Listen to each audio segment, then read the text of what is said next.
Truth and Reconciliation Project, really it began in the wake of Michael Brown's death for the purposes of providing a place of, in order to tell the story of what has racial reconciliation or racial tension and racial injustice looked like in our country historically.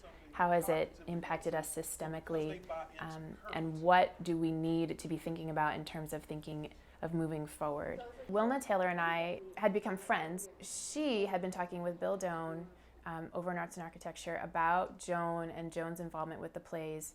And because Wilna knew that we were doing Truth and Reconciliation and that it really fit with the purpose of the Every 28 Hour plays, we thought there's a very natural partnership there. So I think the message of the Every 28 Hours project is interesting in that when you see the graphic of the black man with his hands up, right, it immediately sends an image to you of we're talking about police violence. I think that the plays were very, very emotional and people really connected with them in a very emotional way, partially because the actors themselves were so emotional. They were so resonating with the message and the theme, both black actors and white actors. And that really resonated with the audience and really led people to a deeper place of engagement.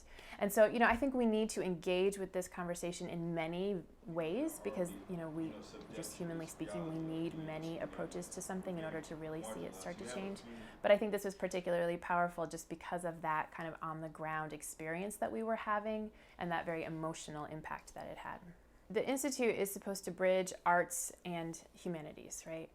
So the humanities tends to ask these questions of what does it mean to be human, and the arts is a really unique lens in order to process what it means to be human and to portray what it means to be human. So historically, the Institute has been a place where we do a lot of lectures. That's really been kind of our emphasis. And so when we were thinking about what can we do in the face of this problem in our country, that seemed to be a very obvious place that we could start to just offer people who have done work around this area a space for them to talk about the things that they've researched and to talk about the things that we don't often talk about.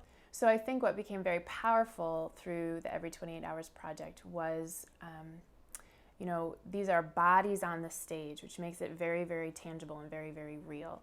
But it's also, you kind of can separate sort of, these are fictionalized plays, right? And so you can sort of engage in that fictionalized story because sometimes the real stories are too much, right? And so I think the plays really helped us think through what the Black experience really is in America in very beautiful ways that really got at the goals of the Truth and Reconciliation Project in a unique way.